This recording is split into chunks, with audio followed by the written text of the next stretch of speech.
차가운 아스팔트 바닥에 몸이 내팽개쳐졌다. 눈앞이 깜깜해지는가 싶더니 이내 세상이 팽이처럼 빙글빙글 돌았다. 쨍한 햇살 아래 붉은 피가 검은 도로 위로 잔잔히 번져 나가는 것이 기이하게 아름다웠다. 마치 누군가 커다란 붓으로 거친 유화를 그리는 것 같았다. 그 찰나의 순간 고통은 느껴지지 않았다. 그저 낯선 해방감. 그리고 텅 빈 하늘만이 머릿속을 가득 채웠다. 아, 드디어 그것이 그녀의 마지막 생각이었다. 그날 아침은 여느 때와 다름없이 평온했다. 박은숙은 아파트 베란다 창문을 활짝 열고 신선한 공기를 들이마셨다. 며칠 전부터 미세먼지가 하늘을 덮고 있었는데 오늘은 거짓말처럼 맑았다. 마치 세상의 모든 먼지가 바람에 휩쓸려 사라진 것처럼. 공기는 투명하고 상쾌했다. 은숙은 이 좋은 날씨가 딸 윤희의 귀국을 축복하는 신호라고 생각했다. 윤희는 한 달 가까이 해외 출장을 가 있었다. 그녀가 대기업에 입사하여 촉망받는 팀장이 되었을 때 은숙은 세상 그 누구보다 행복했다. 어린 시절부터 똑똑하고 야무졌던 딸이 사회에 기여하고 제 역할을 다하는 모습은 은숙의 가슴을 벅차오르게 했다. 윤희는 남편 민준과 결혼한 후에도 바쁜 나날을 보냈다. 출장이 잦았고 얼굴을 마주하고 함께 식사하는 일은 손에 꼽을 정도였다. 그래도 은숙은 괜찮았다. 자식은 그저 잘 살고 있으면 되는 것이라고 스스로에게 되뇌곤 했다. 오랜만에 만날 딸을 생각하며 은숙은 평소에는 잘하지 않던 대청소를 시작했다. 손이 닿지 않던 소파 밑까지 걸레질을 하고 먼지 쌓인 액자들을 하나하나 닦았다. 윤희가 어릴 적 그린 그림, 남편과 찍었던 빛바랜 가족 사진들이 액자 속에 담겨 있었다. 사진들을 닦으며 은숙은 잠시 상념에 잠겼다. 남편은 은숙에게 늘 최고였다. 그는 그녀의 꿈을 응원했고 그녀의 불안을 다독여 주었다. 젊은 시절 화가를 꿈꿨던 은숙을 위해 그는 낡은 아파트 한켠에 작은 화실을 만들어 주었다. 은숙은 그곳에서 온전히 자신만의 시간을 보낼 수 있었다. 그러나 남편이 세상을 떠난 후 그 화실은 점점 창고가 되어갔다. 붓과 물감은 마르고 이젤 위에는 먼지가 쌓여갔다. 윤희를 혼자 키워야 했던 은숙에게 예술은 사치였다. 그녀는 모든 것을 포기하고 오직 딸의 삶에만 집중했다. 그리고 지금 윤희는 성공한 커리어 우먼이 되었다. 은숙은 자신의 모든 희생이 헛되지 않았음을 확인하는 듯했다. 청소를 끝내고 소파에 지친 몸을 묻으려는데 휴대폰이 요란하게 울렸다. 화면에는 사위 김민준이라는 이름이 떠 있었다. 은숙은 순간 의아했다. 평소 민준은 예의 바르지만 늘 무뚝뚝했다. 꼭 필요한 용건이 있을 때만 연락하는 사위가 이렇게 이른 아침에 전화를 걸다니. 혹시 윤희에게 무슨 일이라도 생긴 건가 싶어 불안한 마음으로 전화를 받았다. 어머니, 좋은 아침입니다. 수화기 너머로 들려오는 민준의 목소리는 평소와 달리 한껏 밝고 활기찼다. 은숙은 낯선 목소리에 잠시 당황했다. 그래? 민준아, 무슨 일 있니? 우리 윤희한테 무슨 일이라도 생긴 거야. 아닙니다. 어머니, 윤희는 무사히 잘 도착했습니다. 방금 비행기에서 내렸다고 연락 왔어요. 어머니께 좋은 소식 알려드리려고요. 은숙은 그제야 안도했다. 민준의 목소리는 여전히 부드럽고 상냥했다. 아, 그래. 다행이다. 수고 많았다고 전해줘라. 네. 그런데 어머니, 제가 윤희 마중 나가는 길인데요. 어머니께서도 같이 가시죠. 윤희가 어머니랑 저랑 같이 마중 나가는 거 보면 얼마나 기뻐하겠어요. 은숙은 순간 말을 잇지 못했다. 민준이 이런 제안을 하다니 난생 처음 있는 일이었다. 윤희의 결혼식 이후 명절이나 가족 행사 때 마지못해 얼굴을 비추던 민준이었다. 은숙의 생일에도 윤희가 억지로 끌고 와야만 겨우 참석했던 그였다. 그런 민준이 먼저 은숙에게 다정하게 함께 공항에 가자고 제안하다니. 어머니, 왜 말이 없으세요?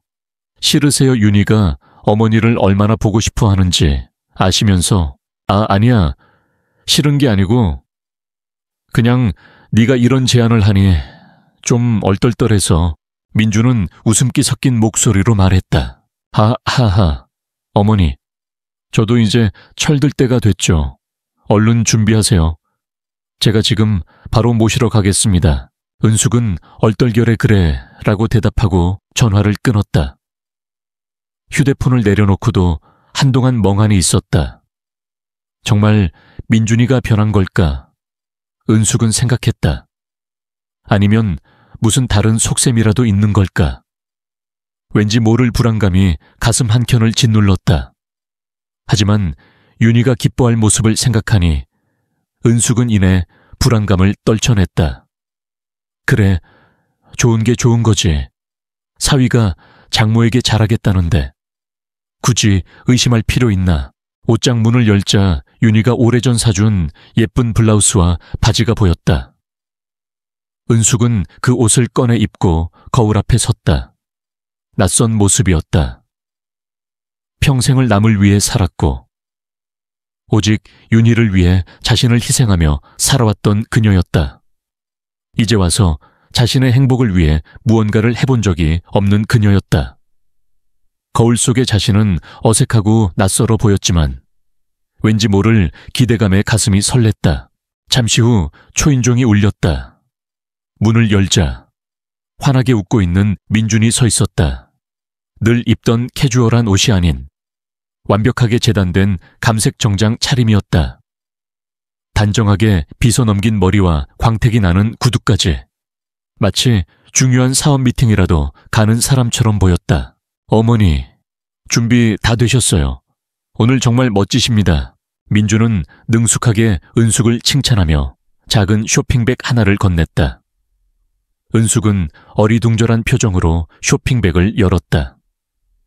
안에는 예쁜 상자가 들어있었고 상자를 열자 부드러운 실크 스카프가 나타났다. 우아한 꽃무늬가 그려진 스카프는 은숙의 나이에 잘 어울렸다. 이게 뭐니? 어머니 생각나서 작은 선물 하나 샀습니다. 별거 아니에요. 은숙은 말문이 막혔다. 결혼 후 민준에게서 받은 첫 선물이었다. 그는 늘 차갑고 무심한 사람이었기에 이런 섬세한 배려를 할 줄은 꿈에도 몰랐다. 은숙은 자신이 정말 꿈을 꾸고 있는 것 같았다. 이게 대체 얼마짜리야? 은숙은 속으로 생각했다. 이런 비싼 걸 굳이. 민준은 그런 은숙의 마음을 읽기라도 한 듯 덧붙였다. 어머니 생각하는 마음은 돈으로 계산할 수 없죠. 자, 시간 없으니 어서 가시죠. 민준은 은숙의 어깨에 팔을 두르고 현관문으로 향했다. 은숙은 얼떨떨한 채로 그의 손길에 이끌려 밖으로 나섰다. 주차장에는 낯선 검은색 세단이 서 있었다. 매끈하고 고급스러워 보이는 차는 한눈에 봐도 비싸 보였다. 민준아, 차 바꿨니? 아닙니다. 오늘 특별한 날이라 회사 차를 잠시 빌렸습니다. 어머니, 편하게 모시고 가려고요. 민준의 대답은 논리정연했다. 은숙은 더 이상 묻지 않고 조수석에 앉았다. 넓고 편안한 가죽 시트에 몸을 기대자 민준은 섬세하게 안전벨트까지 매주었다. 이런 과도한 친절과 배려가 계속되자 은숙의 마음속에 남아있던 의심과 불안은 점차 사그라들었다. 내가 너무 민준이를 오해했었나? 이렇게 좋은 아이를. 은숙은 스스로를 꾸짖었다. 차는 부드럽게 주차장을 빠져나와 도로 위를 달리기 시작했다. 잔잔한 클래식 음악이 차 안에 울려 퍼졌다. 민주는 운전에 집중하면서도 은숙에게 계속 말을 걸었다. 어머니, 요즘 무릎은 좀 어떠세요? 병원 다니신다면서요. 아, 괜찮아. 물리치료 받으니까 많이 좋아졌어. 다행이네요. 제가 아는 좋은 병원 있는데. 다음에 같이 가시죠. 윤희가 어머니 걱정 많이 하는데. 제가 제대로 못 챙겨드린 것 같아 죄송했어요. 그의 말 한마디 한마디는 완벽한 사위의 모습을 보여주었다. 그런데 이상하게도 은숙은 그의 말이 온전히 가슴에 와닿지 않았다. 그의 눈빛은 왠지 모르게 불안정해 보였고 입꼬리는 웃고 있지만 눈은 웃고 있지 않았다. 은숙은 괜한 생각이라고 치부하며 창밖으로 시선을 돌렸다. 파란 하늘과 빠르게 스쳐 지나가는 풍경을 바라보며 은숙은 곧 만날 딸의 얼굴을 떠올렸다. 그래, 다 괜찮을 거야. 우리 윤희가 돌아오는 좋은 날이니까 괜한 생각은 하지 말자. 은숙은 스스로를 다독였다. 차는 시원하게 뚫린 도로 위를 달리고 있었다. 최소한 그때까지만 해도 은숙은 그렇게 믿었다. 부드러운 클래식 음악이 흐르는 차 안의 공기는 어색함이 사라진 지 오래였다. 민주는 능숙한 솜씨로 운전하며 은숙에게 계속해서 말을 걸었다. 처음에는 건강이나 안부를 묻는 일상적인 대화였지만 이내 자연스럽게 딸 윤희와 그들의 삶으로 화제가 옮겨갔다. 그의 목소리는 라디오에서 흘러나오는 현악 사중주처럼 부드러운 선율을 띠고 있었고 말 한마디 한마디에는 장모를 살뜰히 챙기는 사위의 배려가 담겨 있는 듯했다. 하지만 왠지 모르게 그 가식적인 선율 뒤로 숨겨진 슬픔이 느껴지는 것은 기분 탓일까? 어머니, 윤희가 이번 출장에서 큰 계약건을 따냈다고 하더라고요. 정말 대단하죠. 그러게 말이다. 우리 윤희가 어릴 때부터 똑 부러지더니 이렇게 사회에 나가서도 제 역할을 잘하고 있으니 내가 다 뿌듯하다. 정말 대단합니다. 제가 남편이지만 존경스러울 정도예요. 다 어머니께서 윤희를 잘 키워주신 덕분이죠. 그런 윤희가 제 아내가 된 게 너무나도 당연한 일이라고 생각해요.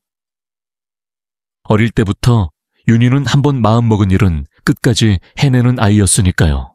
민준의 입에서 칭찬이 쏟아져 나왔지만 은숙은 몇 년 전 일이 떠올라 씁쓸함을 감추지 못했다. 윤희가 지금 회사로 이직하기 전 작은 회사에 다닐 때였다. 그때 윤희는 월급은 적지만 자신이 정말 하고 싶은 일이라며 눈을 반짝였다. 그때 민주는 윤희를 대놓고 무시하곤 했다. 고작 그 돈 벌자고 그렇게 힘들게 일하느냐며 여자가 할 일은 그저 집에 앉아 살림이나 하는 것이라고 말하기도 했다. 그랬던 민준이 이제 와서 윤희를 존경한다고 말하다니 아마 윤희의 연봉이 자신의 몇 배가 된 이후에야 비로소 존경하기 시작한 것이리라. 아니다. 네가 뭘. 사실 윤희 덕분에 네가 득본 게 얼마나 많은데. 근데 어머니, 윤희가 워낙 일에 바쁘다 보니 어머니 혼자 계시는 시간이 많으시잖아요. 저희는 그게 늘 걱정이에요. 외롭지 않으세요? 저희가 가끔 찾아뵙고 말동무라도 해드려야 하는데. 먹고 살기 바쁘다는 핑계로 늘 죄송하게 생각하고 있어요. 무슨 외로움, 나도 내 삶이 있지. 친구들이랑 점심도 먹고, 복지관 가서 노래도 배우고, 자식들 다 커서 제 앞가림 잘하고 있으니 그걸로 됐다. 그래도요, 어릴 적에는 좀 그랬을 텐데요. 아예 저희가 사는 아파트로 합가해서 같이 사는 게 어떠세요? 저희는 어머니께서 꼭 같이 사셨으면 좋겠는데 어머니 댁은 너무 오래돼서 수리도 필요한 것 같던데요. 겨울에는 춥고 여름에는 덥다고 윤희가 늘 마음에 걸려 했어요. 민준의 제안은 너무나도 달콤하고 논리적이었다. 하지만 은숙은 그 말 속에 숨겨진 미묘한 가시를 느낄 수 있었다. 자신을 걱정하는 척하지만 그의 진정한 관심사는 자신이 아니라 자신의 집이라는 것을 직감적으로 알 수 있었다. 예전에 민주는 친구와 함께 동업을 했다가 회사가 부도나자 은밀하게 은숙에게 손을 내밀었었다. 그때 은숙이 단호하게 거절하자 그는 그 후로 은숙을 없는 사람 취급하며 차갑게 대했었다. 그래서 민준이 갑자기 합가를 제안했을 때 은숙은 즉시 고개를 저었다. 마음만 받으마. 나는 지금 사는 집이 좋다. 너희에게 짐이 되고 싶지도 않고 이 집은 너희 아빠랑 평생 고생해서 일군 보금자리야. 내 손때가 안 묻은 곳이 없어. 여기서 조용히 여생을 보내는 게 내 마지막 소원이다. 은숙은 일부러 남편 이야기를 꺼내 이 집의 의미가 자신에게 얼마나 특별한지 분명히 했다. 은숙의 단호한 대답에 민준의 눈빛이 순간 차갑게 변하는 것을 놓치지 않았다. 하지만 그는 이내 표정을 바꾸고 인자한 미소를 지으며 말을 이었다. 어머니께서 그렇게 생각하신다면 어쩔 수 없죠. 근데 제가 어머니 보고 이 집에서 영영 나가라는 게 아니에요. 어머니 명의로 된 집이니까. 저희가 전세나 월세로 놓거나 아예 팔아버려서 그 돈으로 저희 집 근처에 더 넓은 집을 사서 다 같이 편하게 살다가 나중에 다시 이 집을 사들이면 되죠. 재테크라고 생각하시면 돼요. 재테크라는 단어는 은숙의 귀에 칼날처럼 날카롭게 박혔다. 민준이 말을 채 끝내기도 전에 은숙의 심장은 격렬하게 요동치며 얼어붙었다. 이른 아침부터 시작된 그의 과도한 친절과 어색한 행동, 값비싼 정장과 낯선 고급 세단, 실크 스카프 선물, 이 모든 것이 결국 이 이야기를 꺼내기 위한 서막에 불과했던 것이다. 온몸의 피가 차갑게 식어내리는 것 같았다. 은숙은 자신의 얼굴이 굳어지는 것을 느끼고 황급히 표정을 관리했다. 민주는 은숙의 표정을 살피더니 재빨리 자세를 고쳐 앉으며 화제를 돌렸다. 아이고, 제가 너무 앞서 나갔네요. 어머니 죄송해요. 그냥 윤희가 어머니를 너무 걱정해서 저도 모르게 말이 튀어나왔네요. 아, 이제 잊으세요. 이따 윤희 오면 편하게 이야기하시죠. 그는 헛기침을 했지만 이미 엎질러진 물이었다. 방금 나눈 대화가 은숙의 머릿속을 맴돌며 불안감을 더욱 증폭시켰다. 차가 큰 사거리에 접어들었을 때 은숙은 무심코 앞을 지나가는 교통 표지판을 쳐다보았다. 인천국제공항이라는 글씨가 쓰인 초록색 표지판이 오른쪽 차선을 명확히 가리키고 있었다. 은숙이 탄 차는 당연히 오른쪽으로 향해야 했다. 그러나 민주는 망설임 없이 왼쪽 깜빡이를 켜고는 공항과는 전혀 다른 방향의 으슥한 도로로 빠져들었다. 민준아, 길을 잘못 든 것 같은데 공항은 오른쪽이란다. 은숙의 목소리는 낮고 차가웠다. 민주는 은숙의 말에 움찔했지만 이내 어색한 미소를 지으며 능글맞게 대답했다. 그의 목소리는 부자연스럽게 들떴다. 아이고, 어머니, 제가 말씀드리는 걸 깜빡했네요. 여기 새로 생긴 지름길이 있거든요. 주말이라 공항에 차 막힐까봐 일부러 이쪽으로 왔습니다. 내비게이션에도 안 나오는 저만 아는 비밀 루트예요. 어머니, 저 못 믿으세요. 걱정하지 마세요. 금방 도착합니다. 비밀 루트라니까요. 그의 말은 은숙에게 지옥으로 가는 입구처럼 들렸다. 민준의 말은 한없이 가벼웠지만 그의 몸은 진실을 말하고 있었다. 연신 침을 삼키고 턱 근육이 실룩거렸으며 이미 이마에 송골송골 맺힌 식은땀이 관자놀이를 타고 흘러내렸다. 더군다나 두 손으로 운전대를 꽉 쥐고 있어 손등의 핏줄까지 붉어져 있었다. 그는 은숙의 눈을 피하려 애쓰면서도 백미러로 은숙의 표정을 계속해서 살피고 있었다. 수십 년의 삶에서 쌓아온 은숙의 촉은 좀처럼 틀린 적이 없었다. 지금 이 순간 온몸의 세포들이 비명을 지르고 있었다. 위험하다. 뭔가 잘못됐다. 은숙은 사기꾼들이 사람을 속일 때 짓는 표정을 텔레비전에서 본 적이 있었다. 은숙은 아무 말 없이 창밖만 바라보는 척했지만 머릿속은 온통 긴장으로 가득 차 민준의 행동과 차의 방향을 주시했다. 길은 점점 인적이 드물어졌고 멋진 아파트와 상점들은 사라지고 대신 낡고 녹슨 철문이 달린 창고들과 소규모 공장들이 늘어섰다. 심지어 전봇대에는 낡고 촌스러운 불법 대부업 광고 현수막이 덕지덕지 붙어 있었다. 당일 한도 즉시 대출 환영 같은 자극적인 문구들이 가득했다. 은숙의 심장이 쿵 내려앉았다. 여기가 어디지? 민준이가 나를 어디로 데려가려는 걸까? 공항이 아니라면 대체 세상 어디로 가는 걸까? 머릿속이 새하얘졌다. 공포가 목구멍까지 차올랐지만 소리를 지르거나 소란을 피우는 것은 갇힌 쥐가 발버둥 치는 것과 다름없음을 본능적으로 알았다. 은숙은 최대한 평온한 표정을 유지하며 조용히 핸드백을 무릎 위로 당겨 앉았다. 어떤 상황에도 대비해야 했다. 그리고 문득 아까 민준이 했던 말이 악몽처럼 머릿속에 떠올랐다. 어머니 명의로 된 집이니까 팔아버리자.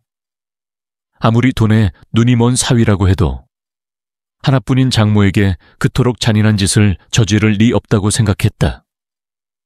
하지만 심장은 불안감으로 미친 듯이 뛰고 있었다. 은숙은 침을 꿀꺽 삼키고 조수석 문손잡이를 힐끗 내려다보았다. 그리고는 언제라도 문을 열고 뛰어내릴 준비를 하기 시작했다. 차 안을 가득 채우던 감미로운 클래식 음악은 이제 왠지 모르게 불길한 서곡처럼 들렸다. 차 안의 공기는 얼음처럼 차갑고 무거웠다. 라디오에서 흘러나오는 바이올린 소리가 신경질적으로 은숙의 귓가를 긁어댔다. 민주는 더 이상 먼저 말을 걸지 않았다. 마치 두 명의 포커 선수가 보이지 않는 심리전을 펼치고 있는 것 같았다. 그는 운전에만 집중하는 척했지만 은숙은 그가 계속해서 백미러로 자신을 살피고 있음을 느낄 수 있었다. 그의 턱은 긴장으로 굳어 있었고 아침에는 깨끗했던 와이셔츠 깃은 어느새 식은땀으로 축축해져 있었다. 아침에 보았던 그 인자한 미소는 사라지고 대신 모든 것이 무너져 내릴 것만 같은 불안감과 초조함이 그의 얼굴을 가득 채우고 있었다. 은숙은 창밖을 멍하니 바라보며 머릿속으로 수많은 생각을 굴렸다. 이 길이 어디로 이어지는지 알면 좋을 텐데 지금이라도 내려달라고 소리쳐야 할까 하니 그가 무슨 짓을 할지 모른다. 이 좁은 차 안에서 그를 제압할 수는 없다. 몰래 윤희에게 전화라도 걸어 엄마가 위험하다고 알려야 할까? 그것 또한 위험했다. 그가 휴대폰을 빼앗는 순간 세상과의 유일한 연결고리는 끊어질 터였다. 아무것도 할 수 없다는 무력감이 온몸을 짓눌렀다. 은숙은 그저 이 끔찍한 여정이 끝나기를, 그리고 그 끝에 아무 일도 일어나지 않기를 기도할 뿐이었다. 길은 점점 더 음침한 곳으로 이어졌다.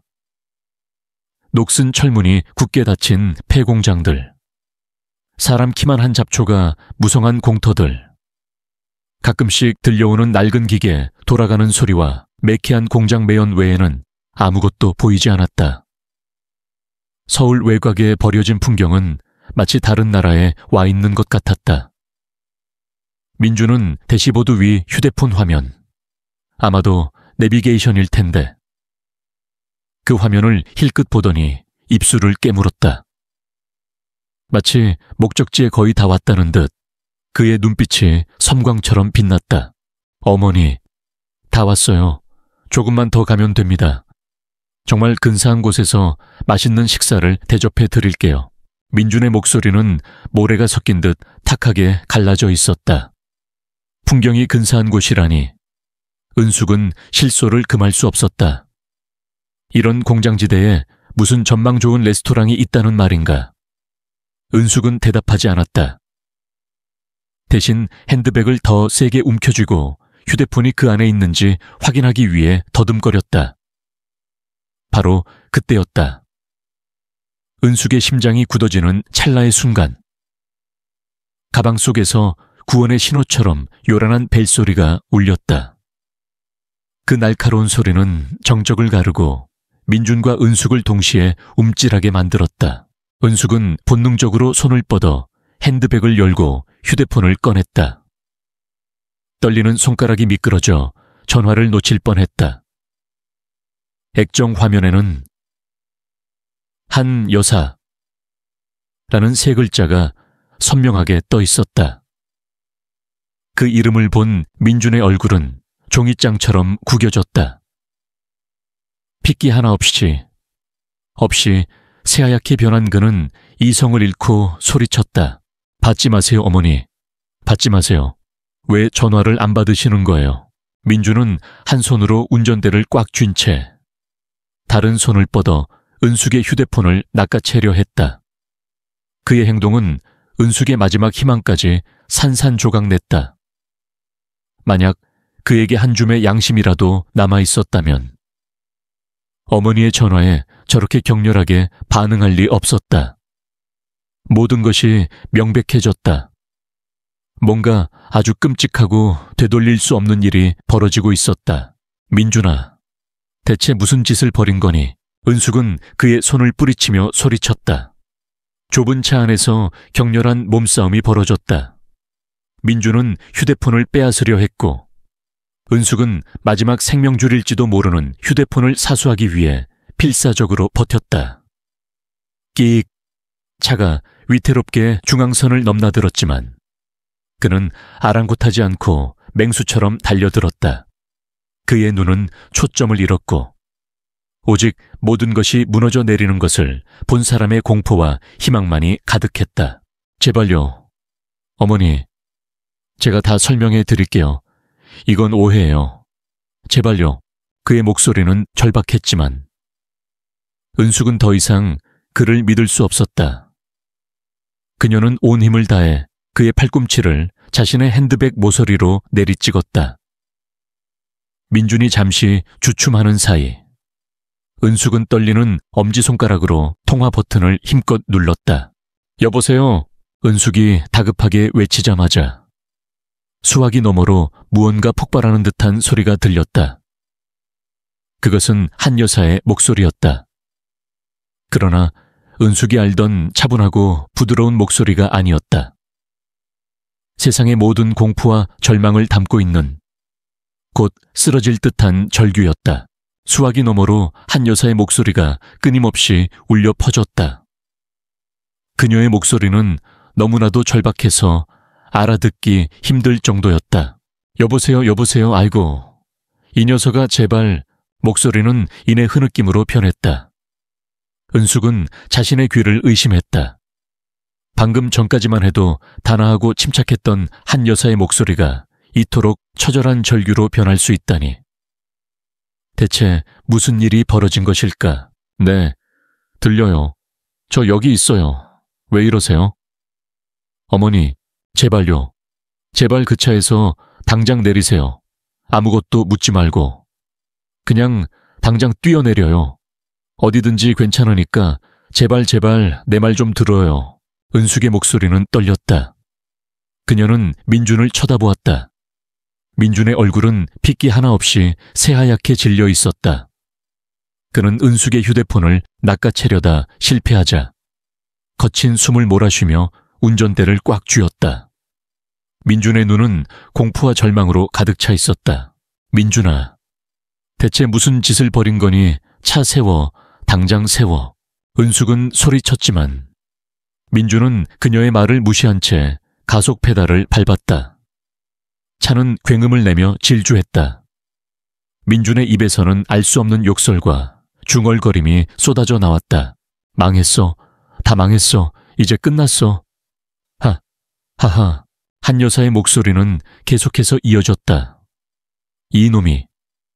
이놈이 엄마 아빠한테 그런 짓을 저지를 줄이야. 내가 봤어. 내가 다 봤다고. 너희 집 담보 서류랑 인감증명서가 다 가짜였어. 죽은 사람 명의로 된 서류로 집을 담보 잡고 대출을 받고 보증을 섰다고. 그러니까 내 말 들어 이 녀석은 지금 이성을 잃었어.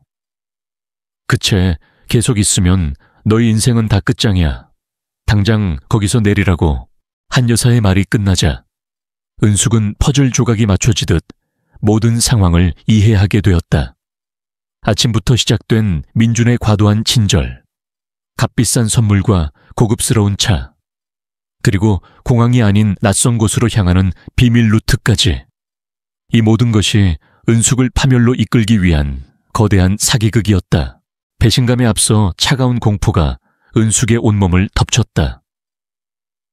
딸의 남편이자 사위라고 믿었던 사람이 자신을 속여 모든 것을 빼앗으려 했다는 사실이 믿기지 않았다. 한 여사의 절규가 귓가를 맴돌았다. 은숙은 공포와 혼란에 압도당해 잠시 멍하니 있었다. 하지만 이내 그녀의 머릿속은 차갑고 날카로운 이성으로 가득 찼다. 살아야 한다. 이 관짝 같은 쇠붙이차에서 벗어나야 한다. 그래야만 내가 살 수 있다. 그녀는 더 이상 민준에게 차를 세우라고 소리치지 않았다. 그가 이미 이성을 잃었다는 것을 알았기 때문이었다. 완벽했던 계획이 단 하나의 전화 한 통으로 무너진 절망감에 그는 무슨 짓을 할지 모르는 상태였다. 은숙은 그저 창밖을 멍하니 바라보는 척했지만 그녀의 눈은 주변을 미친 듯이 스캔하고 있었다. 차는 얼마나 빨리 달리고 있는가, 주변에 다른 차는 없는가 뛰어내린다면 어디로 굴러야 충격을 최소화할 수 있을까 짧은 순간. 은숙의 머릿속은 평생 경험하지 못했던 속도로 회전했다. 차는 시속 60km 이상으로 질주하고 있었다. 이 속도로 뛰어내리는 것은 자살이나 다름없었다. 기회를 잡아야 했다. 신호등이나 과속 방지턱으로 인해 속도가 줄어드는 찰나의 순간을 포착해야 했다. 은숙은 조용히 오른손을 조수석 문 손잡이에 올렸다. 차가운 금속의 감촉이 손바닥에 느껴졌다. 그리고 왼손으로는 안전벨트 버클을 움켜쥐었다. 심장은 터질 듯이 뛰었지만 손끝은 거짓말처럼 차분했다. 마치 몸과 정신이 분리된 듯 했다. 바로 그때 멀리서 신호등이 보였다. 제발 서라. 은숙은 간절히 기도했다. 민준은 신호등을 무시하고 계속 질주할 수도 있었다. 하지만 운명은 아직 은숙을 버리지 않았다. 반대편 차선에서 커다란 트럭 한 대가 서서히 좌회전을 하고 있었다. 민준은 욕설을 내뱉으며 브레이크를 밟을 수밖에 없었다. 타이어가 찢어지는 듯한 날카로운 소리를 내며 차의 속도가 급격히 줄어들었다. 지금이야. 망설일 시간 없어. 1초, 아니 10분의 1초가 그녀의 남은 삶을 결정할 터였다. 어머니, 제 말 좀 들어주세요. 전부 오해예요. 제가 갚을게요. 어머니한테 절대 피해 안 가게 할게요. 민준이 돌아서서 무언가 중얼거리는 순간 은숙은 행동했다. 왼손으로 안전벨트 버클을 눌렀다. 찰칵 소리와 함께 은숙을 올가매고 있던 검은 띠가 풀어졌다. 그와 동시에 오른손으로 문 손잡이를 잡아당기며 온 힘을 다해 문을 밀었다. 요면히 민준의 목소리가 들렸지만 은숙은 이미 몸의 절반이 차 밖으로 빠져나와 있었다. 차가 완전히 멈추지도 않았는데 그녀는 그대로 아스팔트 바닥으로 몸을 던졌다. 그녀는 본능적으로 몸을 웅크리고 머리를 보호했다. 세상이 빙글빙글 돌았다. 어깨와 오른쪽 무릎에 뼈가 부서지는 듯한 날카로운 고통이 느껴졌다. 팔꿈치와 손바닥은 거친 아스팔트 바닥에 쓸려 뜨거운 통증과 함께 피비린내가 진동했다. 은숙은 자신도 모르게 신음소리를 냈다. 하지만 그보다 더 중요한 것은 드디어 그 지옥 같은 쇠붙이 상자에서 벗어났다는 해방감이었다. 은숙은 고통을 참으며 힘겹게 고개를 들었다. 그녀가 타고 왔던 검은색 세단은 잠시 교차로 한가운데 멈춰 서 있는 듯 했지만 이내 뒷차의 요란한 경적 소리를 이기지 못하고 미친 듯이 질주하며 사라졌다. 민주는 백미러로 한 번도 뒤돌아보지 않았다.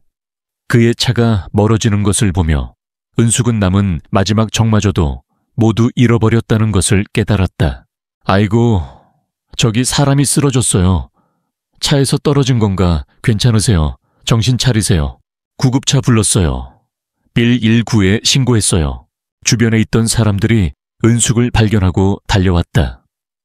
한 아주머니는 은숙의 등을 쓸어주며 걱정했고 젊은 청년은 은숙의 상태를 확인하며 구급차를 불렀다고 소리쳤다. 괜찮아요. 괜찮아요. 구급차 괜찮아요. 은숙은 고통을 참으며 간신히 몸을 일으켰다. 다행히 뼈가 부러진 것 같지는 않았다. 온몸이 쑤시고 아팠지만 그녀의 정신은 그 어느 때보다 또렷했다.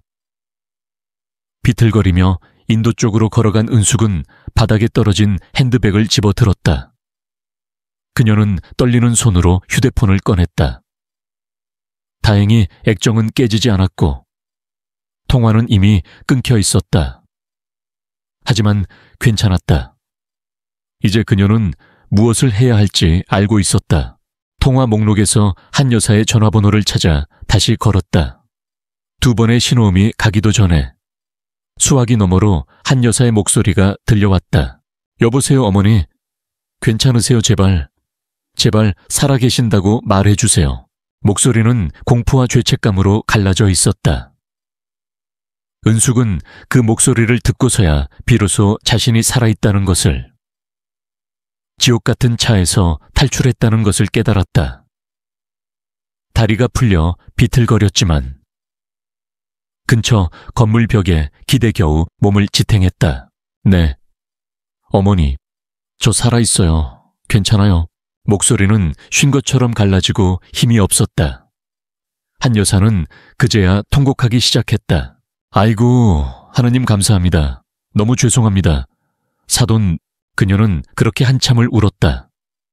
은숙은 차가운 벽에 몸을 기댄 채 한 여사에게 자신의 모든 이야기를 들려주었다.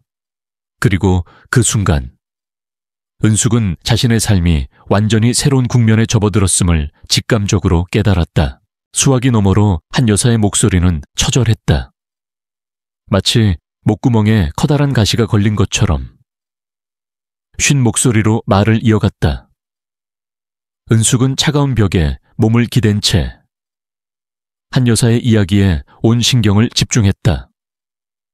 모든 퍼즐 조각이 맞춰지는 순간이었다. 한 여사의 이야기는 은숙에게 하나의 끔찍한 악몽이었다. 그 이야기는 민준이 몇 주 전부터, 아니 어쩌면 몇 달 전부터 꾸며낸 잔인한 드라마였다. 사돈, 제 아들이 그런 짓을 저지를 줄은 꿈에도 몰랐어요. 다 제 불찰입니다. 이 못난 어미가 자식을 잘못 키워서 한 여사는 말을 잇지 못하고 흐느꼈다. 그녀의 이야기는 이렇다. 몇 달 전부터 민준의 행동이 이상해졌다는 것이다. 늘 칼퇴근을 하던 아이가 술에 취해 들어오는 날이 잦아졌고 소파에 누워 씻지도 않은 채 잠들기 일쑤였다. 밤늦도록 서재에서 서류 뭉치를 뒤적거렸고 낯선 번호로 걸려오는 전화는 늘 베란다로 나가 문을 닫고 갈라진 목소리로 싸우는 듯 통화했다.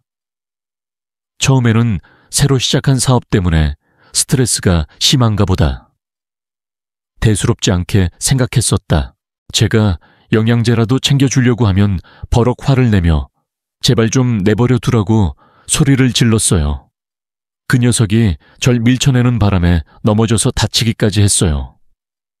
그래도 저는 그저 아들이 힘들어서 그런가 보다. 짠한 마음에 한 여사의 목소리는 죄책감으로 갈라졌다.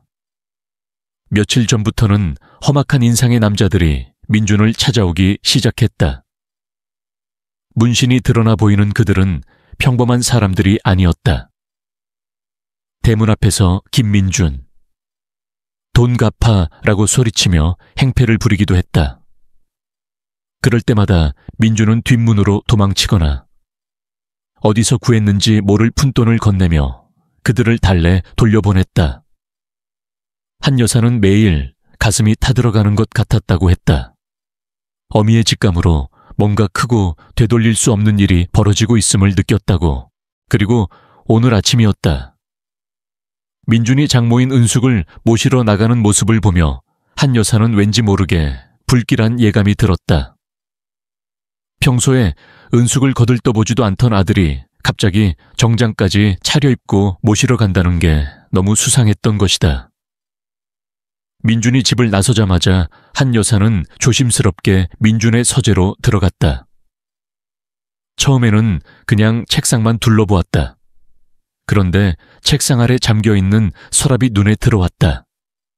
민준이 워낙 꼼꼼하고 예민한 성격이라 자신의 물건에 손대는 것을 극도로 싫어했지만 한 여사는 그의 서랍 열쇠가 어디 있는지 알고 있었다. 낡은 앨범 상자 뒤 액자 밑에 숨겨둔 것을 기억하고 있었다. 손이 덜덜 떨렸지만 저는 그 열쇠를 찾아 서랍을 열었어요. 사돈. 서랍 안에는 제 상상을 초월하는 서류들이 들어있었어요. 빨간 도장이 찍힌 최종 통지서라고 쓰인 대출 서류들이 가득했죠. 유명한 금융권도 아니고 한 번도 들어보지 못한 무시무시한 사채업체들의 이름이 찍혀 있었어요. 제 아들 이름이 아니라 사돈의 이름이 찍혀 있었어요. 은숙의 심장이 멎는 것 같았다. 피가 발끝까지 차갑게 식어내렸다. 한 여사의 목소리는 울음 섞인 비명처럼 변했다. 너무 놀라서 그 서류들을 다 뒤져봤어요. 그런데 그 서류들 사이에 노란 봉투가 하나 있더라고요. 제 아들 이름이 아니라 사돈의 이름이 적혀 있었어요. 사돈의 인감증명서가 있었는데 발급받은 지 한 달밖에 안 된 새 것이었어요. 그리고 위임장도 있었어요. 본인 박은숙은 아들 김민준에게 부동산과 관련된 모든 권한을 위임한다 라고 적혀 있었어요. 모든 것이 명확해졌다. 아침부터 시작된 민준의 과도한 친절, 값비싼 선물, 고급스러운 차, 비밀 루트로 안내했던 모든 행동은 이 모든 것을 위한 치밀한 서막이었다. 사돈, 제 아들이 미쳤어요. 사돈 집을 담보로 대출을 받아서 자기 사업에 썼나 봐요. 저도 더 이상 모르겠어요. 제가 봤을 때는 이 아이가 죽은 사람 명의로 된 서류로 부동산을 담보 잡고 대출을 받은 것 같아요. 그러니 제발 그 차에서 당장 내리세요. 그 차에 있으면 모든 것이 끝장나요. 한 여사의 목소리는 절규에 가까웠다. 은숙은 그 목소리를 들으며 눈물을 흘렸다. 하지만 그 눈물은 슬픔의 눈물이 아니었다. 배신감과 공포, 그리고 모든 것이 무너져 내리는 절망감 때문이었다. 은숙은 병원으로 옮겨져 치료를 받았다. 다행히 생명에는 지장이 없었다. 온몸에 타박상과 찰과상을 입었고 오른쪽 팔은 깁스를 해야 했다. 응급실 침대에 누워 천장을 바라보며 은숙은 한 여사의 이야기를 다시 곱씹었다. 민준이 자신의 집을 담보로 대출을 받으려 했다니. 그것도 죽은 사람 명의를 도용해서 이토록 끔찍하고 잔인한 일이 일어날 수 있다니. 은숙은 윤희에게 전화를 걸었다. 윤희는 처음에는 엄마가 다쳤다는 사실에 놀랐고 민준과 함께 공항에 오고 있다는 이야기에 안도했다. 하지만 은숙이 들려주는 이야기에 윤희의 목소리는 점점 차갑게 얼어붙었다. 은숙은 민준이 벌인 모든 일을 하나도 빠짐없이 이야기했다. 민준이 했던 달콤한 말들, 비밀 루트에 대한 거짓말, 그리고 한 여사가 발견한 위임장과 대출, 서류까지 수화기 너머로 윤희는 한동안 말이 없었다. 그녀는 믿을 수 없다는 듯 몇 번이나 설마요. 엄마, 민준이가 그럴 리 없어요 라고 되뇌었다. 하지만 은숙은 단호했다. 내 엄마가 지금 이렇게 피를 흘리고 누워있는데도 네 아빠의 집을 노린 그 녀석을 감싸고 싶니? 윤희는 아무 대답도 하지 못했다. 그녀는 그날의 비행기표를 취소하고 즉시 한국으로 돌아왔다. 며칠 후 은숙은 병원에서 퇴원했다. 붕대를 감은 팔과 온몸에 붙은 반창고가 그녀가 겪은 고통을 말해주고 있었다. 은숙은 택시를 타고 집으로 돌아왔다. 텅 빈 집안에 들어서자 아침에 그녀가 정성껏 청소했던 흔적들이 보였다. 윤희를 위해 닦아놓은 사진 액자들, 먼지 하나 없이 깨끗한 소파와 바닥, 모든 것이 그녀를 비웃는 것 같았다. 그때 초인종이 울렸다. 은숙은 문을 열지 않았다. 초인종 소리가 멈추자 문을 두드리는 소리가 들렸다. 어머니, 저 민준이에요. 어머니, 제발 문 좀 열어주세요. 제가 다 잘못했어요. 죄송합니다. 민준의 목소리는 떨리고 있었다. 은숙은 아무 대답도 하지 않았다. 문 너머에서 민준은 한참을 울부짖다 돌아갔다. 은숙은 창가에 서서 그가 멀어지는 모습을 지켜보았다. 한때 자신이 사위라고 믿었던 사람. 딸의 남편이 이토록 낯설고 무서운 존재였다는 사실에 은숙은 소름이 돋았다. 그날 밤 윤희가 찾아왔다. 윤희의 얼굴은 수척해져 있었다. 그녀는 어머니에게 달려와 무릎을 꿇고 울었다. 엄마, 정말 죄송해요. 제가 다 잘못했어요. 제가 엄마를 제대로 챙기지 못해서 민준이가 이렇게까지 할 줄은 몰랐어요. 은숙은 말없이 딸의 머리를 쓰다듬었다. 딸의 울음을 보며 은숙은 그동안의 모든 고통과 절망이 조금이나마 위로받는 것 같았다. 윤희는 엄마의 이야기를 들은 후 민준에게 모든 것을 캐물었다. 민준은 처음에는 발뺌했지만 증거를 내밀자 모든 것을 실토했다. 친구의 배신으로 사업이 망하고 빚더미에 앉게 된 모든 과정을 이야기했다. 엄마, 저와 민준이는 이제 어떻게 해야 할까요? 그건 네가 알아서 결정해야 할 문제다. 하지만 네가 명심해야 할 것은 내 남편이 너의 엄마를 속여서 파멸시키려 했다는 사실이다. 그것만 기억하렴. 은숙의 목소리는 차분했지만 단호했다. 윤희는 밤새도록 울었다. 그녀는 남편을 사랑했지만 엄마에 대한 배신감과 분노를 도저히 떨칠 수 없었다. 결국 윤희는 민준에게 이혼을 요구했다. 민준은 모든 것을 잃었다. 사랑했던 아내도, 가정도, 그리고 마지막으로 남았던 양심마저도. 은숙은 윤희의 이혼 결정에 아무 말도 하지 않았다. 그것은 윤희가 스스로 내린 결정이었기 때문이다. 민준이 벌인 일은 그들의 가정에 회복할 수 없는 상처를 남겼다. 은숙은 그날의 일을 잊을 수 없었다. 그녀는 매일 밤 악몽에 시달렸다. 차가운 아스팔트 위로 떨어지는 순간, 그리고 자신을 버리고 도망치던 민준의 뒷모습. 그 기억은 은숙의 삶을 짓눌렀다. 윤희는 남편 민준을 용서하지 않았다. 아니, 정확히는 용서할 수 없었다. 어머니 은숙의 일기장에는 민준이 벌인 모든 일이 낱낱이 기록되어 있었다. 민준이 은숙의 인감증명서를 위조하고 죽은 아버지 명의로 된 서류를 꾸며 집을 담보로 대출을 받으려 했다는 사실은 윤희에게 너무나도 충격적이었다. 그 모든 것이 오직 돈 때문이었다. 한때 사랑했던 남자가 이토록 잔인하고 추악한 짓을 저지를 수 있다는 사실에 윤희는 몸서리쳤다. 민준은 윤희에게 무릎을 꿇고 용서를 빌었다. 윤희야, 내가 정말 잘못했어. 한 번만 용서해줘.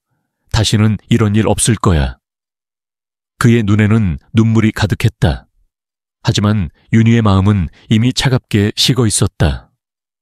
그녀는 민준의 눈물을 믿지 않았다. 당신이 나를 사랑했다면 우리 엄마한테 이런 짓은 하지 않았을 거야. 윤희는 단호하게 이혼을 요구했다. 민준은 모든 것을 잃었다. 사랑했던 아내도, 가정도, 그리고 마지막으로 남았던 양심마저도. 은숙은 윤희의 이혼 결정에 아무 말도 하지 않았다. 그것은 윤희가 스스로 내린 결정이었기 때문이다. 민준이 벌인 일은 그들의 가정에 회복할 수 없는 상처를 남겼다. 은숙은 그날의 일을 잊을 수 없었다. 그녀는 매일 밤 악몽에 시달렸다. 차가운 아스팔트 위로 떨어지는 순간, 그리고 자신을 버리고 도망치던 민준의 뒷모습. 그 기억은 은숙의 삶을 짓눌렀다. 윤희는 이혼 후 은숙의 집으로 돌아왔다. 그녀는 어머니에게 헌신하며 지난날의 불효를 갚으려 했다. 하지만 은숙은 윤희의 노력에도 불구하고 마음의 문을 열지 않았다. 그녀는 항상 불안해 보였고 작은 소리에도 깜짝 놀라곤 했다. 그녀는 더 이상 사람들을 믿지 않았다.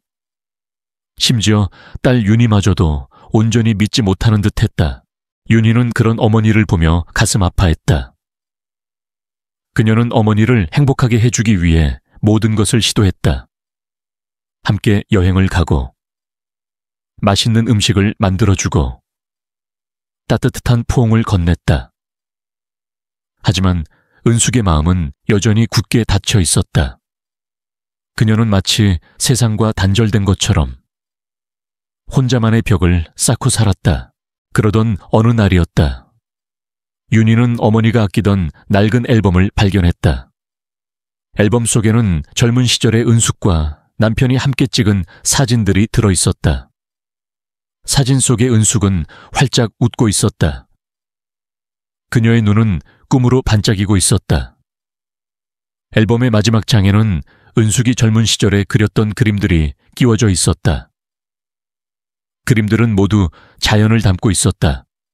아름다운 풍경화, 잔잔한 호수, 그리고 생기 넘치는 꽃들. 윤희는 어머니가 화가를 꿈꾸었다는 것을 처음 알았다. 윤희는 그림들을 보며 생각했다. 엄마는 나 때문에 꿈을 포기했구나. 내가 엄마의 삶을 망쳤구나. 윤희는 죄책감에 눈물을 흘렸다. 그녀는 어머니를 위해 무엇이든 해야겠다고 다짐했다. 다음 날, 윤희는 어머니의 손을 잡고 미술 학원으로 향했다. 은숙은 영문을 모르는 표정으로 윤희를 따라갔다. 미술 학원 문을 열자 화구 냄새와 함께 알록달록한 그림들이 눈에 들어왔다. 윤희는 어머니의 손을 미술 도구 앞으로 이끌었다. 엄마, 다시 시작해요. 엄마가 하고 싶었던 일. 은숙은 윤희의 말에 아무 대답도 하지 않았다. 그녀는 조용히 붓을 들고 물감통을 바라보았다. 그녀의 눈은 흔들렸다. 오랜 세월 동안 잊고 살았던 꿈. 그리고 그 꿈을 포기해야만 했던 고통스러운 시간들이 주마등처럼 스쳐 지나갔다. 엄마, 내가 옆에서 도와줄게요. 엄마는 이제 엄마 자신을 위해 살아요. 나를 위해, 가족을 위해 희생하는 삶은 이제 그만하고 엄마의 삶을 살아요. 은숙은 윤희의 진심 어린 말에 눈시울이 붉어졌다. 그녀는 떨리는 손으로 물감을 짜고 붓을 들었다. 붓을 쥔 손은 어색하고 서툴렀다. 하지만 붓이 도화지에 닿는 순간 은숙의 눈은 다시 생기를 되찾았다. 그녀는 오랫동안 잊고 살았던 열정을 다시금 느낄 수 있었다. 은숙은 매일 미술 학원으로 향했다. 처음에는 어색하고 서툴렀던 그녀의 그림은 시간이 지날수록 빛을 발하기 시작했다. 그녀의 그림은 다른 사람들과 달랐다. 그녀의 그림에는 슬픔과 고통, 그리고 희망과 따뜻함이 담겨 있었다. 사람들은 은숙의 그림을 보며 위로를 받았다. 은숙은 그림을 통해 자신의 아픔을 치유하고 상처를 극복해 나갔다. 그로부터 몇 년의 시간이 흘렀다. 은숙은 이제 완벽하게 새로운 삶에 적응했다. 그녀는 더 이상 과거에 얽매이지 않았다. 그녀는 매일 아침 그림을 그렸고 오후에는 윤희와 함께 산책을 하며 평화로운 시간을 보냈다. 은숙의 얼굴에는 늘 잔잔한 미소가 피어 있었다.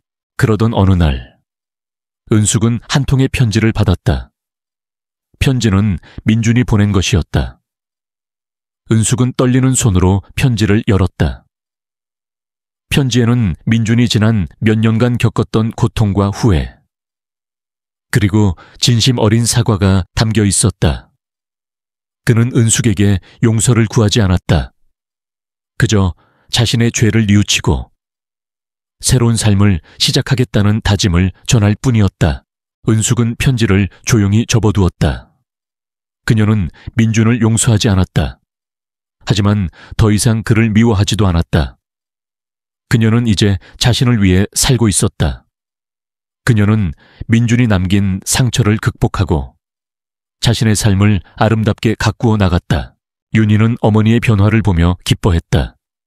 그녀는 어머니가 다시 웃는 모습을 보며 안도했다. 은숙과 윤희는 함께 새로운 삶을 시작했다. 그들의 삶은 과거의 아픔을 뒤로하고 희망과 행복으로 가득 차 있었다. 윤희는 어머니 은숙을 병원에 입원시킨 후 곧장 집으로 돌아왔다. 이 모든 것이 한바탕 악몽이었기를 바라는 마음으로. 하지만 텅 빈 집안에는 민준의 흔적만 가득했다. 그의 셔츠, 그의 칫솔, 그리고 그의 구두. 이 모든 것이 윤희에게는 낯설고 이질적인 것들로 느껴졌다. 그녀는 엄마의 전화를 받은 이후 한숨도 자지 못했다. 수화기 너머로 들려오던 엄마의 목소리는 너무나도 고통스러웠다. 그리고 그 목소리의 원인이 자신의 남편이라는 사실에 윤희는 분노와 배신감에 몸을 떨었다. 윤희는 민준의 서재로 향했다. 그곳은 민준이 세상과 소통하는 유일한 공간이었다. 윤희는 떨리는 손으로 서랍을 열었다. 서랍 안에는 온갖 서류들이 뒤죽박죽 섞여 있었다. 윤희는 서류들을 뒤지기 시작했다. 그녀의 손에 잡힌 것은 은행 대출 서류였다. 대출 금액은 상상을 초월했다. 그리고 대출 서류에는 민준의 이름이 아닌 어머니 은숙의 이름이 적혀 있었다. 윤희의 손에서 서류가 미끄러져 떨어졌다.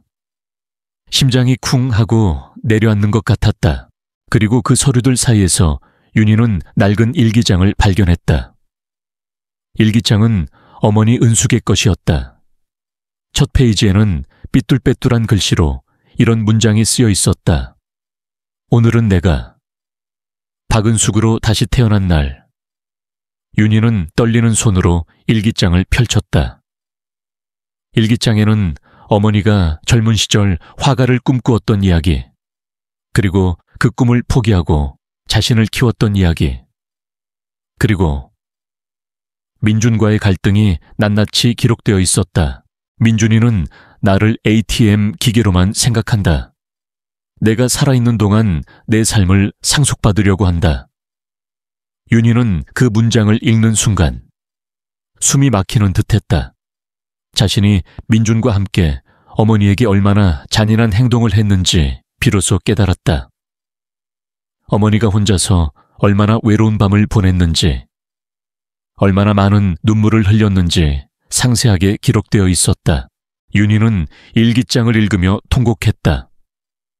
어머니의 삶이 이토록 외롭고 힘들었다는 사실을 이제야 알게 된 자신을 용서할 수 없었다.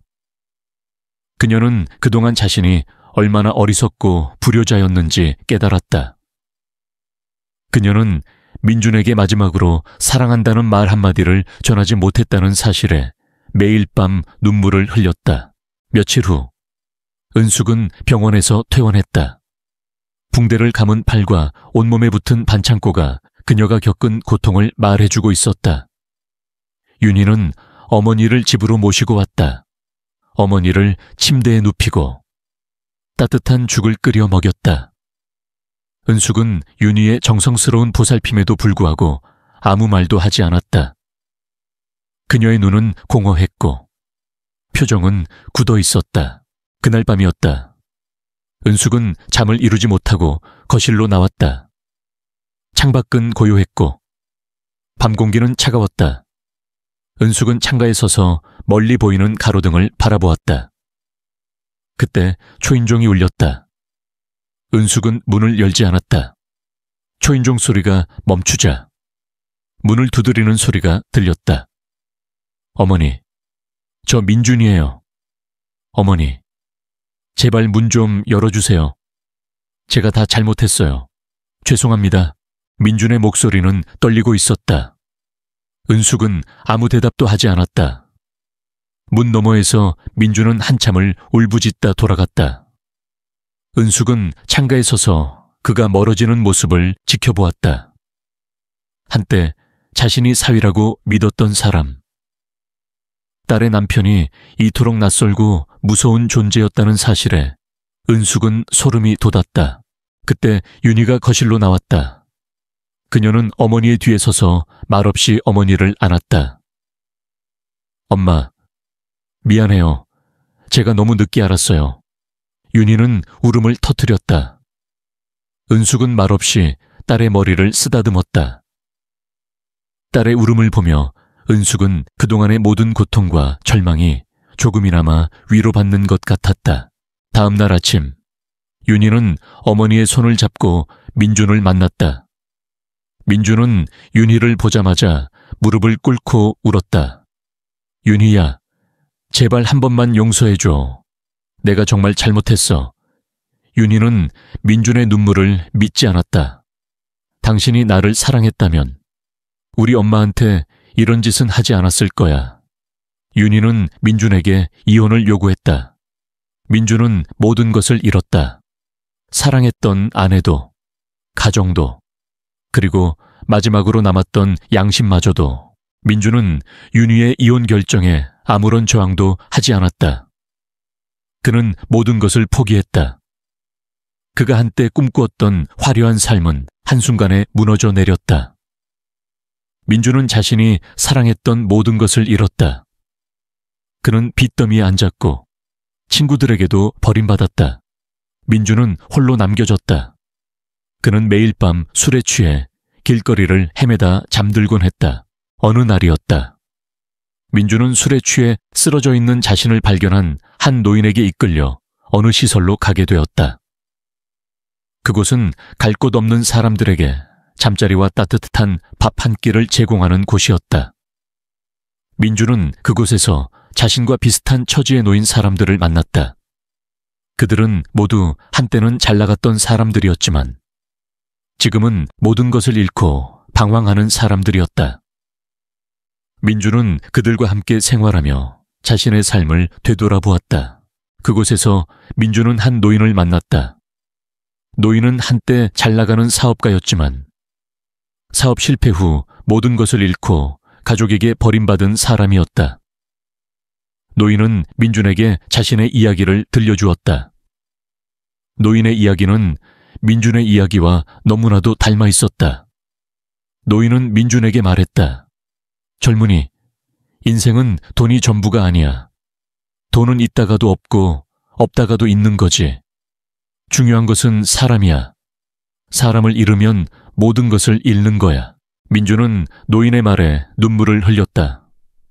그는 자신이 얼마나 어리석고 잘못된 삶을 살아왔는지 깨달았다. 그는 돈을 쫓다가 가장 소중한 것을 잃었다는 것을 깨달았다. 민준은 그곳에서 새로운 삶을 시작했다. 그는 노인과 함께 텃밭을 일구고 봉사활동을 하며 하루하루를 보냈다. 그는 더 이상 과거의 삶을 후회하지 않았다. 그는 현재의 삶에 감사하며 새로운 삶을 시작했다. 은숙의 병실은 한동안 텅 비어 있었다. 그녀는 퇴원 후 자신의 집으로 돌아왔지만 그날의 충격과 배신감은 쉽게 가시지 않았다. 밤마다 끔찍한 악몽에 시달렸다. 차가운 아스팔트 위로 몸이 내던져지는 순간, 그리고 자신을 버리고 달아나던 민준의 냉정한 뒷모습이 계속해서 그녀의 꿈속에 나타났다.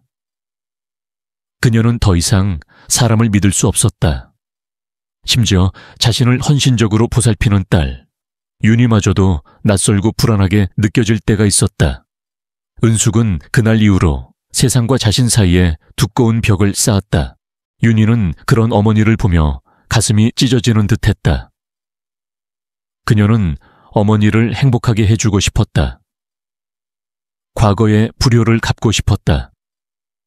따뜻한 음식을 만들어주고 옆에 꼭 붙어 앉아 이야기를 건넸지만 은숙의 마음은 여전히 굳게 닫혀 있었다.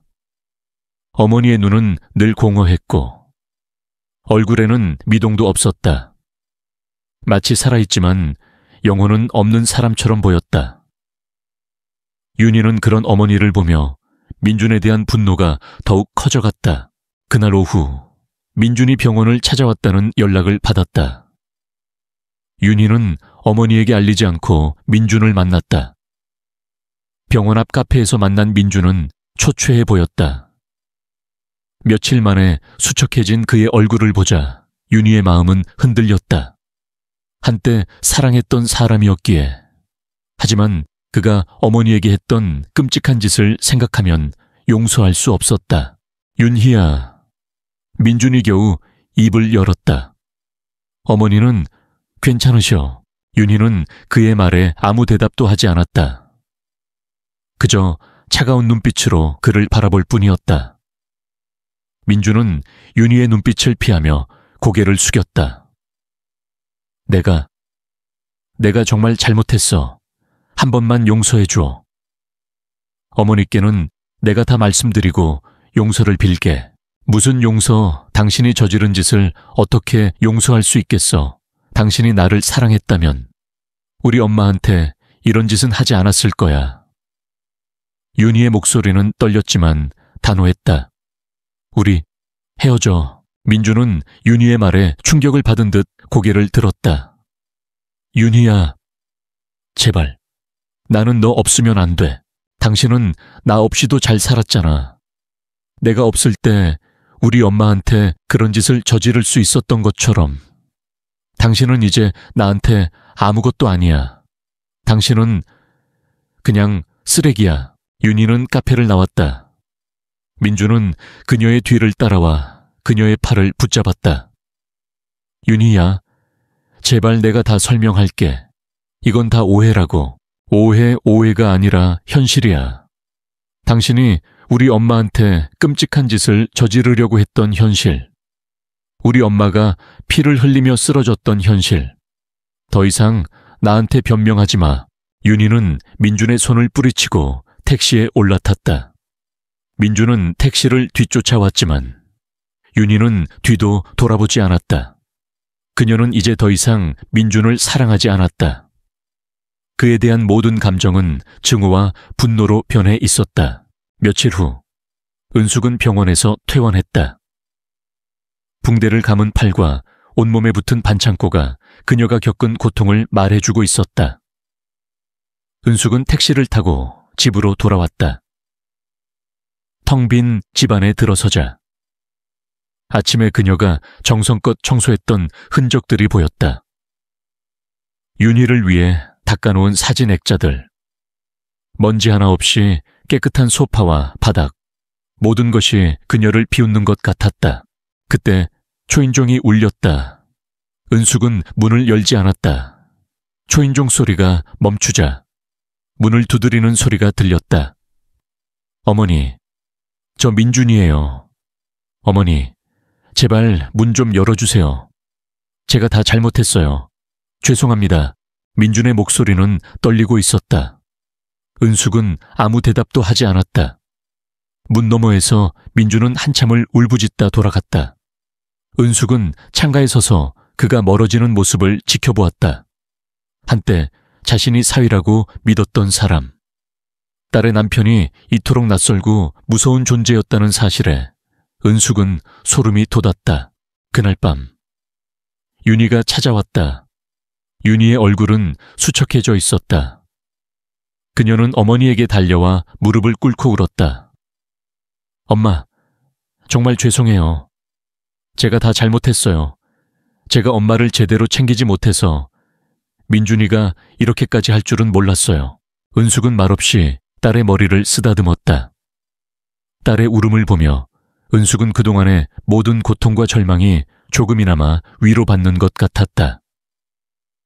윤희는 엄마의 이야기를 들은 후 민준에게 모든 것을 캐물었다.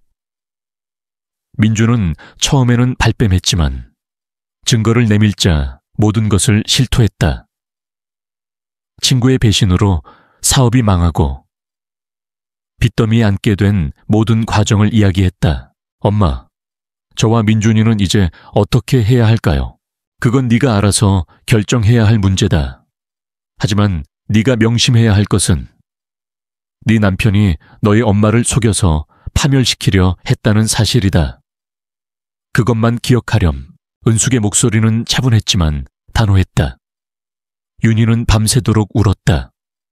그녀는 남편을 사랑했지만 엄마에 대한 배신감과 분노를 도저히 떨칠 수 없었다. 결국 윤희는 민준에게 이혼을 요구했다. 민준은 모든 것을 잃었다. 사랑했던 아내도, 가정도, 그리고 마지막으로 남았던 양심마저도. 민준은 윤희의 이혼 결정에 아무런 저항도 하지 않았다. 그는 모든 것을 포기했다. 그가 한때 꿈꾸었던 화려한 삶은 한순간에 무너져 내렸다.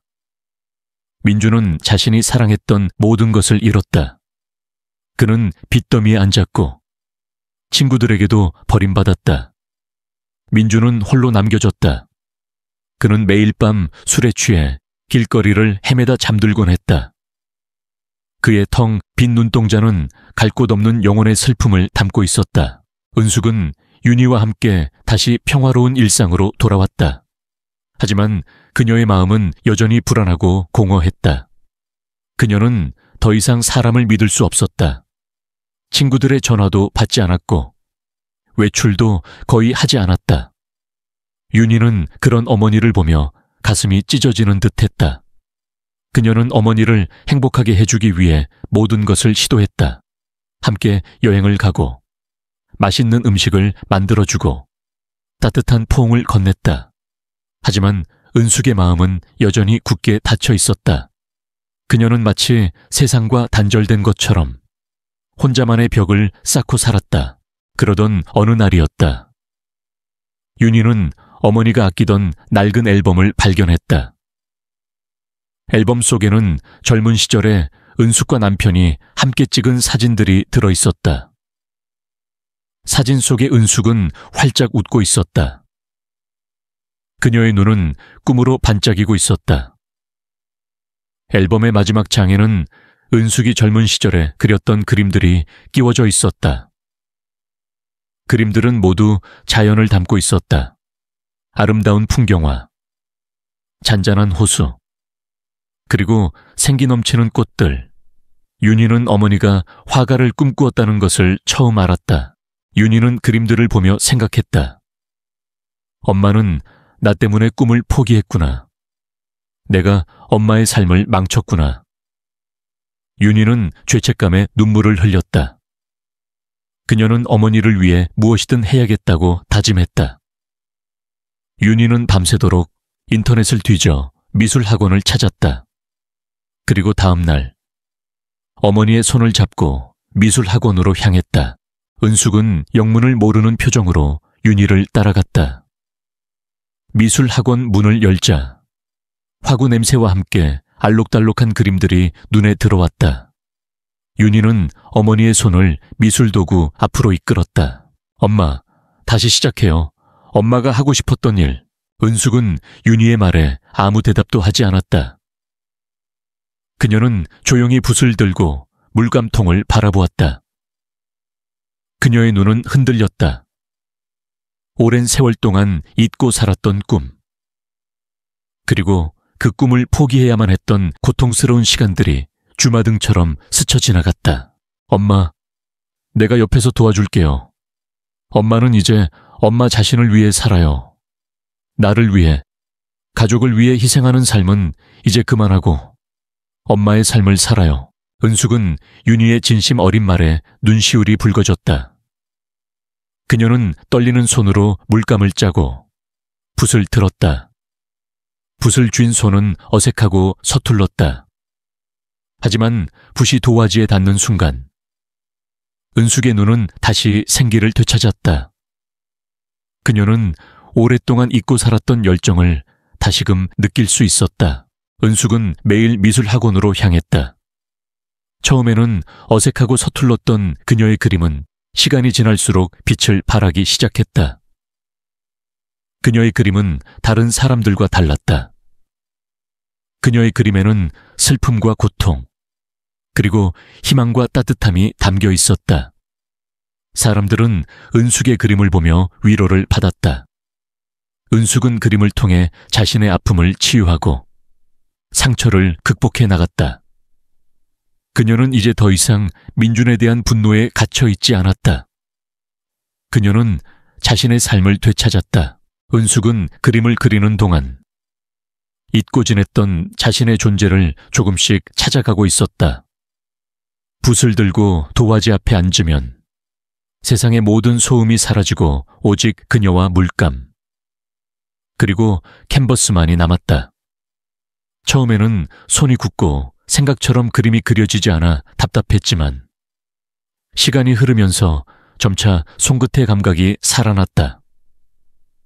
그녀는 꽃을 그렸고 강을 그렸으며 하늘을 그렸다. 그 모든 그림에는 그녀의 삶의 흔적이 녹아 있었다.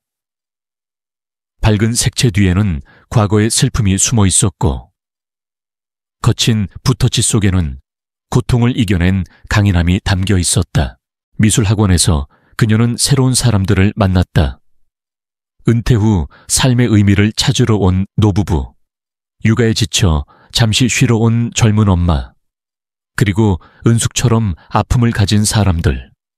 그들은 서로에게 굳이 말로 하지 않아도 그림을 통해 마음을 나누었다. 은숙은 그들과 함께 그림을 그리며 다시 웃기 시작했다. 그녀의 웃음은 맑고 깨끗했다. 그녀의 마음속에 쌓여있던 응어리들이 조금씩 녹아내리는 것을 느낄 수 있었다. 윤희는 그런 어머니를 보며 안도했다. 어머니가 다시 살아난 것 같았다. 윤희는 어머니의 변화를 보며 민준에 대한 분노를 조금씩 잊어갔다. 그녀는 이제 어머니의 행복이 자신의 행복이라고 생각했다. 그녀는 어머니와 함께 걷고 함께 그림을 보러 다니며 삶의 소소한 기쁨을 찾아갔다. 한편 민준은 빚더미에 앉아 노숙자 생활을 이어갔다. 그는 매일 밤 술에 취해 길거리를 헤매다 잠들곤 했다. 그의 텅 빈 눈동자는 갈 곳 없는 영혼의 슬픔을 담고 있었다. 그는 자신이 얼마나 어리석고 잘못된 삶을 살아왔는지 깨달았다. 그는 돈을 쫓다가 가장 소중한 것을 잃었다는 것을 깨달았다. 그는 윤희를, 그리고 은숙을 잃었다. 그들의 따뜻한 미소를, 그리고 그들의 따뜻한 사랑을. 그러던 어느 날, 민준은 술에 취해 쓰러져 있는 자신을 발견한 한 노인에게 이끌려 어느 시설로 가게 되었다. 그곳은 갈 곳 없는 사람들에게 잠자리와 따뜻한 밥 한 끼를 제공하는 곳이었다. 민준은 그곳에서 자신과 비슷한 처지에 놓인 사람들을 만났다. 그들은 모두 한때는 잘 나갔던 사람들이었지만 지금은 모든 것을 잃고 방황하는 사람들이었다. 민준은 그들과 함께 생활하며 자신의 삶을 되돌아보았다. 그곳에서 민준은 한 노인을 만났다. 노인은 한때 잘 나가는 사업가였지만 사업 실패 후 모든 것을 잃고 가족에게 버림받은 사람이었다. 노인은 민준에게 자신의 이야기를 들려주었다. 노인의 이야기는 민준의 이야기와 너무나도 닮아 있었다. 노인은 민준에게 말했다. 젊은이, 인생은 돈이 전부가 아니야. 돈은 있다가도 없고 없다가도 있는 거지. 중요한 것은 사람이야. 사람을 잃으면 모든 것을 잃는 거야. 민준은 노인의 말에 눈물을 흘렸다. 그는 자신이 얼마나 어리석고 잘못된 삶을 살아왔는지 깨달았다. 그는 돈을 쫓다가 가장 소중한 것을 잃었다는 것을 깨달았다. 민준은 그곳에서 새로운 삶을 시작했다. 그는 노인과 함께 텃밭을 일구고 봉사활동을 하며 하루하루를 보냈다. 그는 더 이상 과거의 삶을 후회하지 않았다. 그는 현재의 삶에 감사하며 새로운 삶을 시작했다. 그로부터 5년이라는 시간이 흘렀다. 은숙은 이제 제법 유명한 화가가 되어 있었다. 그녀의 그림은 사람들에게 깊은 감동을 주었다. 그녀의 그림에는 슬픔과 고통, 그리고 희망과 따뜻함이 담겨 있었다. 사람들은 그녀의 그림을 보며 위로를 받았다. 은숙은 그림을 통해 자신의 아픔을 치유하고 상처를 극복해 나갔다. 그녀는 이제 더 이상 과거에 얽매이지 않았다. 그녀는 매일 아침 그림을 그렸고 오후에는 윤희와 함께 산책을 하며 평화로운 시간을 보냈다. 은숙의 얼굴에는 늘 잔잔한 미소가 피어 있었다. 윤희는 어머니의 변화를 보며 기뻐했다. 그녀는 어머니가 다시 웃는 모습을 보며 안도했다. 은숙과 윤희는 함께 새로운 삶을 시작했다. 그들의 삶은 과거의 아픔을 뒤로하고 희망과 행복으로 가득 차 있었다. 윤희 역시 민준과의 이혼 후 자신을 위한 삶을 살아가기 시작했다. 그녀는 더 이상 누군가에게 의지하지 않고 자신의 힘으로 삶을 개척해 나갔다. 그러던 어느 날 은숙은 한 통의 편지를 받았다. 편지는 민준이 보낸 것이었다. 은숙은 떨리는 손으로 편지를 열었다. 편지에는 민준이 지난 몇 년간 겪었던 고통과 후회, 그리고 진심 어린 사과가 담겨 있었다. 그는 은숙에게 용서를 구하지 않았다. 그저 자신의 죄를 뉘우치고 새로운 삶을 시작하겠다는 다짐을 전할 뿐이었다. 민준은 편지에 이렇게 썼다. 어머니, 이 편지가 닿을지 모르겠습니다. 저는 지금 작은 도시의 한 공장에서 일하며 살고 있습니다. 어머니께서 저에게 주셨던 고통, 그리고 제가 어머니께 드렸던 아픔을 매일매일 되새기며 살고 있습니다. 하지만 저는 후회하지 않습니다. 아니, 후회할 자격도 없습니다. 제가 저지른 죄를 뉘우치며 살겠습니다. 언젠가 윤희와 어머니를 다시 만나게 된다면 그때는 제가 정말로 좋은 사람이 되어 있을 거라고 믿습니다. 어머니, 부디 행복하세요. 은숙은 편지를 조용히 접어두었다. 그녀는 민준을 용서하지 않았다. 하지만 더 이상 그를 미워하지도 않았다. 그녀는 이제 자신을 위해 살고 있었다. 그녀는 민준이 남긴 상처를 극복하고 자신의 삶을 아름답게 가꾸어 나갔다. 은숙은 편지를 조용히 접어두었다. 그녀는 민준을 용서하지 않았지만 더 이상 그를 미워하지도 않았다. 그녀의 마음속에는 이제 증오가 아닌 조용하고 깊은 평화만이 남아있었다. 은숙은 편지를 서랍 속에 고이 넣어두고 그림을 그리기 시작했다. 그녀는 화폭에 바다가 보이는 풍경을 그렸다. 수평선 위로 떠오르는 붉은 태양, 잔잔하게 부서지는 파도, 그리고 그 위를 날아가는 갈매기들. 그녀의 붓은 과거의 어둠을 지우고 새로운 삶의 빛을 그려내고 있었다. 그녀의 그림은 완벽하게 아름다웠다.